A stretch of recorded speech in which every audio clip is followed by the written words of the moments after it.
விஷ்ணு பகவானையே தாங்கும் ஆதிசேஷனே சிவபெருமானை தரிசனம் செய்ய சாதாரண மனிதரா பிறந்து பல வருடம் காத்து கிடந்து சிவபெருமான தரிசனம் செஞ்ச கதை தெரியுமா? திருவாதிரை அன்னைக்கு ஏன் களி செஞ்சு சாமி கும்பிடுறாங்க, களி செஞ்சு வழிபட்டால் என்ன பலன் கிடைக்கும் என்றும் திருவாதிரை அன்று நடந்த பல சுவாரஸ்யமான தகவல்களையும் இந்த ஒரே வீடியோல நீங்க தெரிஞ்சுக்கலாம். ஸ்கிப் பண்ணாம வீடியோவை முழுசா பாருங்க. அதுக்கு முன்னாடி நீங்க இன்னும் நம்ம சேனலை சப்ஸ்கிரைப் பண்ணலைன்னா உடனே சப்ஸ்கிரைப் பண்ணிக்கோங்க. வாங்க இப்ப வீடியோக்குள்ள போகலாம். மார்கழி மாதம் பௌர்ணமியோடு திருவாதிரை நட்சத்திரம் கூடி வரும் நாளன்று திருவாதிரை திருவிழா ஆருத்ரா தரிசனம்னு வெகு விமர்சையா கொண்டாடுறோம். ஆருத்ரா என்ற வடமொழி சொல் தமிழில் ஆதிரை என்று அழைக்கப்படுகிறது.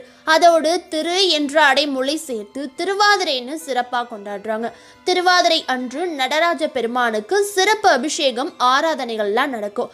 இந்த ஆனந்த தாண்டவ திருநாளில் சிவபெருமான் ஆடும் நடராஜர் நடனத்தை காண